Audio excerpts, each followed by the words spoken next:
नमस्कार। दूरदर्शन के सभी दर्शकों का हार्दिक स्वागत है, अभिनंदन है।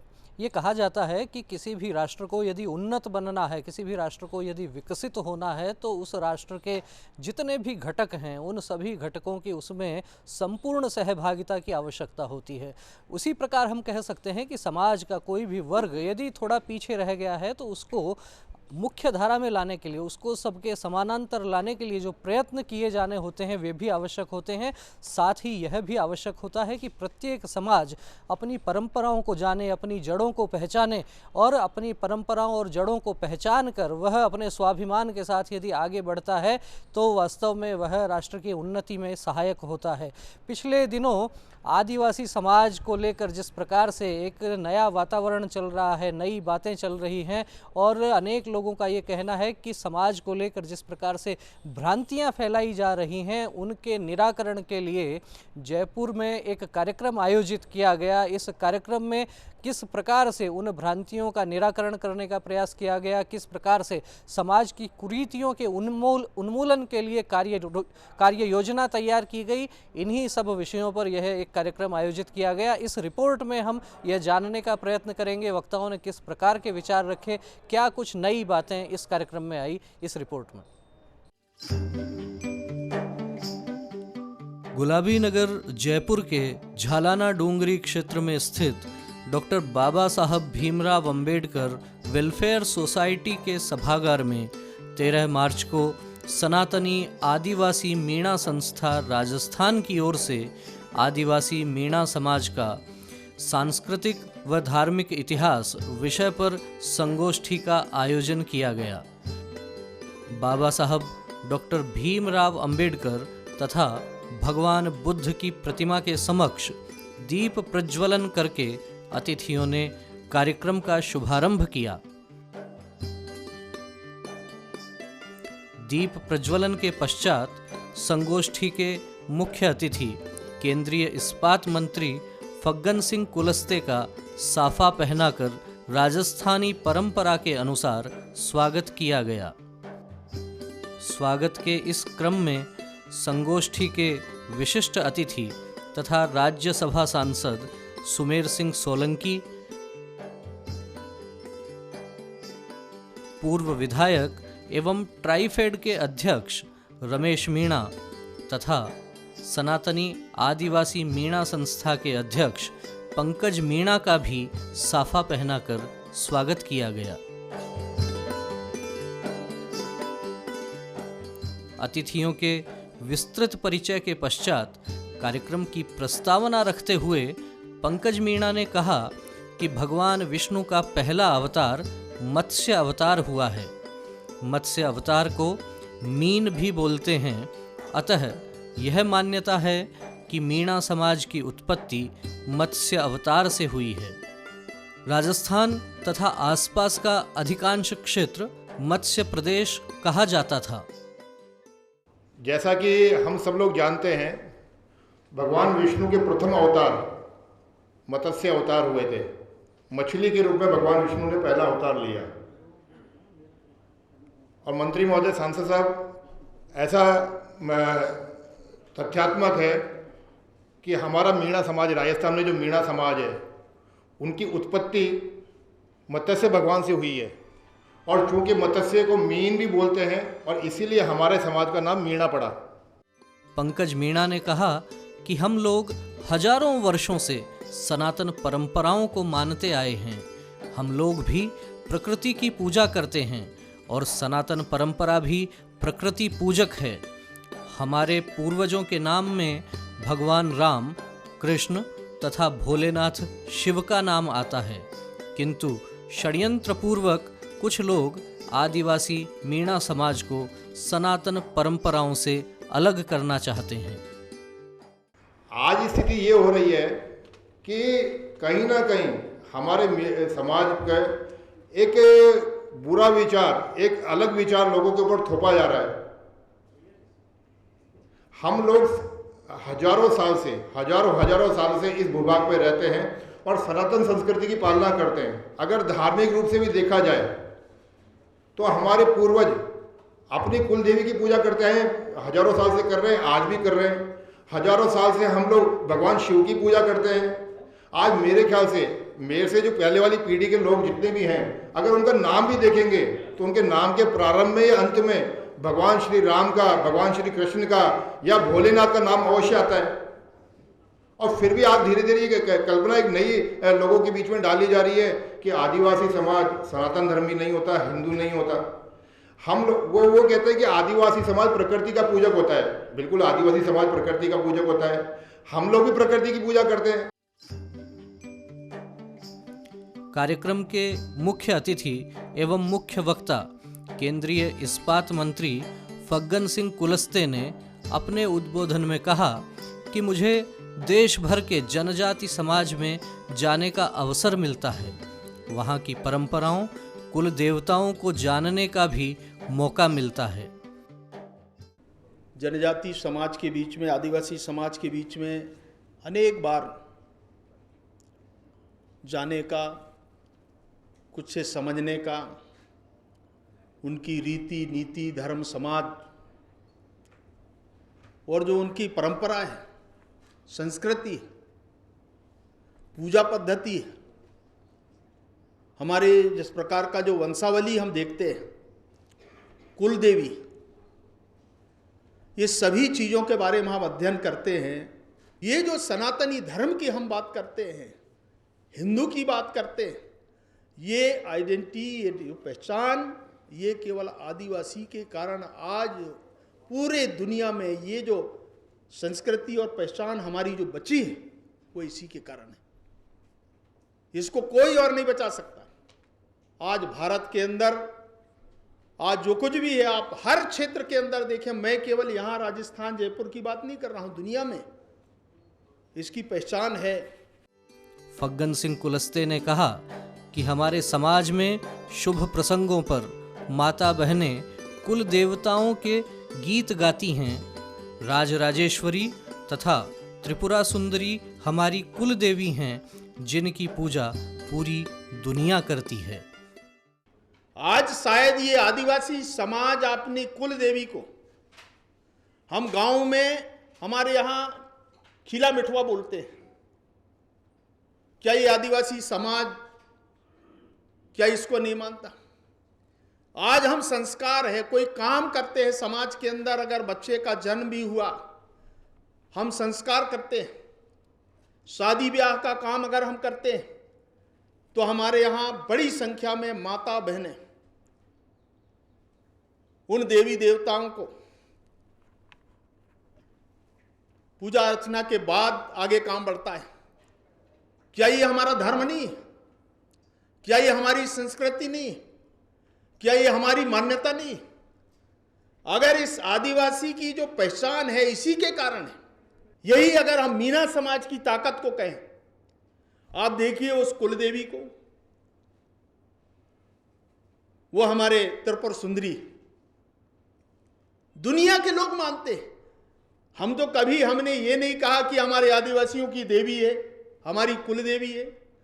आप त्रिपुर सुंदरी, दुनिया में त्रिपुर सुंदरी का मंदिर आपको कहीं नहीं मिलेगा, वो आपको त्रिपुरा में मिलेगा। कुलस्ते ने कहा कि कुछ लोग हमारे समाज को भ्रमित करने का कार्य कर रहे हैं। जो लोग अपनी पहचान से दूर हुए हैं, वही धर्मांतरित हुए हैं। कुलस्ते ने यह भी कहा कि दुनिया में सर्वाधिक समय तक शासन आदिवासी समाज का ही रहा है। देश भर में ताल तलैया, सड़कें तथा कमजोर लोगों की मदद करने का काम हमारे समाज ने किया है। आदिवासी समाज का जो इतिहास है, हमेशा आप देखें, कभी सौम्य धर्मार्थ के काम, जितने भी आज ताल तलैया, रोड, रास्ता, खाने पीने का इंतजाम समाज के लिए, अगर ये सब काम हुआ, गरीबों को मदद करने का भी अगर काम किसी ने शुरू किया तो ये आदिवासी समाज ने किया है दुनिया में। ये हमारा इतिहास है। जरूर हमारे इतिहास को लोगों ने लिखा नहीं, क्योंकि हमारे लोग पढ़े लिखे थे नहीं, और अगर पढ़े लिखे लोग भी थे तो उस समय इसका ज़्यादा कोई महत्व नहीं था। हमने तो अंग्रेजों को देखा भी नहीं। आप लोगों में से कुछ लोग होंगे, कैसा व्यवहार था, आप उससे अंदाज लगा सकते हैं। आज यही एक हमारे सामने सबसे बड़ा जो संकट है कि हम अपने आप को, हमारी पहचान को हम कैसे स्थापित करें, ये महत्वपूर्ण है। इसकी लड़ाई है। जिनने इस देश के इस सनातनी धर्म को स्थापित किया है वो है हिंदू समाज और आदिवासी समाज, जनजाति समाज। ये उसकी पहचान है। कार्यक्रम के विशिष्ट अतिथि सांसद सुमेर सिंह सोलंकी ने अपने उद्बोधन में कहा कि समाज में भ्रम फैलाना आसान है, किंतु भ्रम दूर करना थोड़ा कठिन है। अंधेरा है वहाँ जहाँ आदित्य नहीं है, मुर्दा है वह देश जहाँ साहित्य नहीं है। इसलिए हमें अपने साहित्य एवं इतिहास को देखना होगा। विषय विशेषज्ञों द्वारा दी हुई जानकारी को अगर हम लिपिबद्ध नहीं करेंगे तो ये संकट बरकरार रहेगा। इसीलिए मैंने कहा कि अंधकार है वहाँ जहाँ आदित्य नहीं है, सूर्य नहीं है, और मुर्दा है वह देश जहाँ साहित्य नहीं है। शायद हमारे लिए भी ये बात लागू होती है। सोलंकी ने कहा कि ईसा से 1000 वर्ष पहले वैदिक काल से हम देवी देवताओं की पूजा करते आए हैं। जो हमारे बाद में आए हैं वे हमारी पहचान की बात करते हैं। यह वैचारिक युद्ध है। हमें वैचारिक योद्धा बनकर ही काम करना होगा। वैदिक काल 1000 ईसा पूर्व से लगाकर जनजाति समाज उससे भी पुराना प्रकृति पूजक है, देवी देवताओं की पूजा करते आ रहा है। और आज उसके बाद जो लोग इस धरती पर आए, उसके बाद जिन लोगों के संस्थान बने, उसके बाद जिन लोगों के धर्म बने, वो हम जैसी सनातनी संस्कृति को चैलेंज करते हैं, चुनौती करते हैं। हम सबको मिलकर डटकर उसका मुकाबला करना पड़ेगा, तो ही हमारा आदिवासी हिंदू समाज जो हिंदुत्व को लेकर चल रहा है उसको संकट नहीं आएगा। और इसके लिए हमको बिगुल बजाना पड़ेगा, बोलना पड़ेगा पूरी ताकत के साथ। सोलंकी ने कहा कि यदि अपने ही लोग भ्रमित करने लगें तो वैचारिक रूप से मजबूती से डटे रहने की आवश्यकता होती है। मैं आप सबसे यही आग्रह करता हूं कि जो विचारों में हम सबको भ्रमित कर रहे हैं उनको हम वैचारिक योद्धा बनकर ही रोक सकते हैं। वैचारिक योद्धा नहीं बनेंगे तो मैंने फिर कहा कि बिना आधार की बातें समाज में फैलाना आसान है, पर सही जवाब देने के लिए प्रमाण लाना बहुत कठिन है। इसी दिशा में हमको काम करने की आवश्यकता है। हम सब राष्ट्र प्रेमी हैं, हम सब भारत राष्ट्र की रक्षा करने वाले लोग हैं, लेकिन इस देश में, इस देश की धरती पर ही हमारे अपनों के बीच से ही अपने ही अगर भ्रमित करने लगे और अपने ही भ्रमित करने लगे तो ये बड़ा कठिन दौर है। इस कठिन दौर में हम सबको मजबूती के साथ वैचारिक योद्धा बनकर डटकर इन जो भ्रमित करने वाले विचार है उनको समाप्त करना होगा। यही आग्रह था मेरा।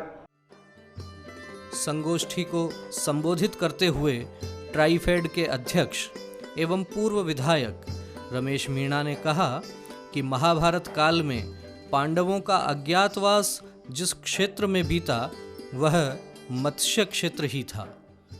जो मत्स्य गण चिन्ह है वो है महाभारत काल में विराट पर्व में जो स्वयं धर्मराज युधिष्ठिर और अर्जुन ने बोला है कि ये जो विराट नरेश है वो बड़ा धर्मात्मा है, शूरवीर है, दानी है, आश्रयदाता है और इसके वंश के बहुत बहादुर है। इसलिए हमको इस स्थान पे आश्रय लेने में और अज्ञातवास अपना निकालना चाहिए। ऐसा महाभारत के विराट पर्व में है। तो ऐसे पूर्वजों की आप संतान हो और उन्हीं को हम जो संबोधित कर रहे हैं कि आगे आने वाले समय में इस मीणा समाज, ये भारतवर्ष और ये हिंदुस्तान, इसको आगे जाने में, आगे बढ़ाने के लिए हम कैसे उपयोग कर सकें। मीणा समाज तथा आदिवासी समाज देश, धर्म और प्रकृति की रक्षा के हित में वर्षों से काम कर रहा है। रमेश मीणा ने आदिवासी समाज को हिंदू समाज से अलग बताने वालों को चेतावनी देते हुए कहा कि यदि आप इस प्रकार का विचार रखते हैं तो आपको अनुसूचित जनजाति में रहने का कोई अधिकार नहीं है। ऐसे संस्कृति की रक्षा करने वाला यह मीणा समाज आज इसके बीच में कुछ लोग ये प्रश्न उठा रहे हैं कि भाई हमारा धर्म हिंदू नहीं है। अगर आपने अपनी संस्कृति के विरुद्ध काम किया, हमारे पूर्वजों के विरुद्ध काम किया, आपने अपने पूर्वजों को, अपने आदमी का आस्था बदल सकती है, भैरव जी की जगह बालाजी पूछ सकता है, लेकिन पूर्वजों को बदलने का प्रयास किया गया तो आपको आदिवासी बने रहने का, एसटी बने रहने का, शेड्यूल ट्राइब बने रहने का कोई अधिकार नहीं है। संगोष्ठी में विभिन्न जिलों से आए हुए प्रतिनिधियों ने भी विचार व्यक्त किए। करौली के श्याम सुंदर मीणा, दिल्ली के डॉक्टर जय सिंह मीणा, आदिवासी मीणा समाज के वंशावली लेखक रमेश जागा, नायला के सरपंच भंवरलाल मीणा, भरतपुर से डॉक्टर महेंद्र सिंह मीणा, मोतीलाल मीणा, धर्म सिंह मीणा, अशोक मीणा तथा मध्य प्रदेश से आए भीकम सिंह सहित अनेक लोगों ने संगोष्ठी में अपने विचार व्यक्त किए। राजस्थान विश्वविद्यालय के पूर्व छात्र संघ अध्यक्ष राजेश मीणा ने संगोष्ठी में प्रस्ताव रखकर ओम के उच्चारण के साथ उसे पारित भी करवाया। संगोष्ठी में अनेक जिलों से आए हुए प्रतिनिधियों ने अपने विचार कुछ इस तरह से व्यक्त किए। संपूर्ण राजस्थान के आदिवासी समाज के प्रतिनिधि यहाँ इकट्ठे हुए और एक गोष्ठी के माध्यम से सब लोगों ने ये आज घोषणा करी कि राजस्थान का मीणा समाज, आदिवासी समाज सनातन हिंदू धर्म का परंपरागत रूप से हजारों वर्षों से ध्वजवाहक रहा है और हमारी पूजा पद्धति समान है, हमारे आराध्य देव समान है। तो जो घोषणा कर रहे हैं कि आदिवासी हिंदू नहीं होते, वो किस आधार पर घोषणा कर रहे हैं, ये वास्तव में हास्यास्पद है। मीणा हिंदू धर्म से नहीं है, या जब कभी किसी प्रकार का ऐसा राष्ट्रीय विषय, हिंदुत्व का विषय आता है तो आदिवासी मीणा समाज को उससे काटने का प्रयास किया जाता है। हम लोगों ने इस पर यहाँ पर गहन चिंतन किया है, विचार विमर्श किया है और हम इसका पुरजोर विरोध करते हैं। मैं तो ये कहता हूँ कि आदिवासी मीणा ही असली हिंदू धर्म के ध्वजावाहक हैं और हमारी संस्कृति और हमारा विचार ही हिंदू धर्म है और हम इसके अभिन्न अंग हैं। संपूर्ण राजस्थान से विभिन्न जिलों से प्रमुख व्यक्तियों को बुलाया गया और बुलाकर वर्तमान परिप्रेक्ष्य में और आगे के लिए समाज का एक दिशा निर्धारण, उनका संस्कार निर्माण और उनका आगे चरित्र के उत्थान के लिए विभिन्न प्रयास करने के लिए और विचार किया गया। और इस विचार में आज यह भी देखा गया कि हमारी जो गौरवपूर्ण इतिहास है, हमारा जो गौरवपूर्ण संस्कृति है, हमारा खान पान है, हमारा जो वेशभूषा है, उसको विभिन्न समयों पे एक बहुत ही गौरवपूर्ण स्थान रहा है और उस गौरवपूर्ण स्थान को आगे भी कैसे उसको बढ़ाया जाए, इस पर विचार किया गया। हम लोगों ने, जो आदिवासी और मीणा समाज के बुद्धिजीवी लोग हैं, इंटेलेक्चुअल लोगों ने, उन्होंने मिलकर के सनातनी आदिवासी मीणा संस्थान, एक संस्था का गठन किया है, जिसमें हम लोगों का मीणा समाज, आदिवासी समाज को अपना जो भविष्य है उसको लेकर के चिंतन मंथन हुआ है और साथ ही हमारा जो इतिहास है, जिस इतिहास को तोड़ मरोड़ करके पेश किया गया था, उसको हम लोगों ने हमारी जाति और हमारे समाज को बताया है कि हमारा इतिहास ये रहा है कि हम हमेशा से जो हिंदू धर्म है, हिंदू जो धर्म है, जो जीवन जीने की पद्धति है हिंदू, उसको हम फॉलो करते आए हैं। वो हर जगह से, हमारे समाज के हर व्यक्ति हर जगह ये होता है, चाहे जिस रूप में हुआ हो, जैसा बाकी लोगों ने यहाँ बताया। तो यहाँ जो मंथन हुआ है वो उसका निचोड़ ये है, निकल करके आया है कि मीणा जाति और आदिवासी जाति जो है वो पूरी तरह से पूर्णतः बहुत सनातनी हमेशा से हिंदू रही है और हिंदू ही रहेगी। और हिंदू कोई धर्म नहीं है, ये तो जीवन जीने की एक पद्धति है। उस पद्धति को हम लोग भी फॉलो करते हैं। हम प्रकृति प्रेमी हैं, हम लोग कभी भी पीछे से बाहर नहीं करते हैं आदिवासी लोग, और प्यार से हमारा कभी भी प्यार से कोई भी काम करवाया जा सकता है। ये साइंटिफिक तथ्य भी हैं जिन पर अभी शोध चल रहा है। हमारा मुख्य उद्देश्य है कि समाज में जो धर्म के प्रति जो भ्रांतियाँ फैलाई जा रही है उसके बारे में हम पूरे देश में और सबसे पहले राजस्थान प्रदेश में ये समाज सूचना सारे समाज को आग्रह करना चाहते हैं कि जो भ्रांतियाँ फैलाई जा रही है उस पर समाज भटके नहीं। और हिंदू समाज हैं और हिंदू समाज की इकाई है और हिंदू समाज रहेंगे। आज हिंदू थे मीणा, हिंदू हैं और हिंदू रहेंगे। इस पे विचार है। संगोष्ठियाँ आगे हमने एक कार्यक्रम कोटा में भी तय कर दिया है आज ही कि आगे पूरे जिलों में कार्यकारिणी घोषित करके और उसके पूरे राजस्थान में इसको फैलाने की कोशिश करेंगे। हर इतिहास का एक पुनरावलोकन होना चाहिए। हमारा इतिहास बहुत गौरवशाली है, मीणा समाज का इतिहास बहुत गौरवशाली है, हमारी संस्कृति की और ये सब चीज़ें बहुत पहले से ही समृद्ध हैं। हमारा यहाँ आने का उद्देश्य सिर्फ इतना है कि हमारे समाज से जो चीज़ें छूटती जा रही हैं, ये हिंदू होना और नहीं होना हमारे लिए कोई मायना नहीं रहता, क्योंकि हम तो बेसिकली हिंदू हैं। आदि का मतलब ये होता है कि जहाँ से शुरुआत हुई है। हम तो आदिवासी हैं और आदिवासी मीणा तो हिंदू सबसे पहले हैं। ऐसी स्थिति में मेरे को यहाँ आकर के ऐसा लगा कि हम समाज को एक संदेश दे सकते हैं कि हमको एक तो शिक्षा की जो ज्योति है उसको आगे बढ़ाना है, क्योंकि किसी भी समाज का जो उद्धार है, समाज का जो विकास है, वो बिना शिक्षा के नहीं हो सकता। अशिक्षा ही सारी बुराइयों की जड़ होती है, अशिक्षा ही सारी कुरीतियों की जड़ होती है। जब शिक्षा का अलग हर जगह पहुंचेगा, हर ज्योति ये शिक्षा की जाएगी, अपने आप समाज से बुराइयां दूर होंगी, कुरीतियां दूर होंगी, हमारा समाज भी बहुत विकसित होगा, हमारे लोग भी विकसित होंगे और अपने अधिकारों के प्रति जागरूक रहेंगे। तो आज के इस कार्यक्रम से यह संदेश मिलता है कि समाज को इन बातों पर भी ध्यान देना होगा कि यदि कोई कुरीतियां हैं तो उन कुरीतियों का उन्मूलन किस प्रकार से हो सकता है। समाज में शिक्षा का स्तर बढ़े और शिक्षा के स्तर के साथ में ही समाज अपनी संस्कृति, अपनी परंपराओं, अपने धार्मिक इतिहास की जानकारी नई आगे आने वाली नई पीढ़ी तक भी ठीक प्रकार से सौंपे। अपनी विरासत के रूप में अपनी सांस्कृतिक परंपराओं को यदि एक समाज आगे बढ़ाता है तो निश्चित तौर पर राष्ट्र के विकास में वह सहभागी हो पाता है। धन्यवाद, नमस्कार।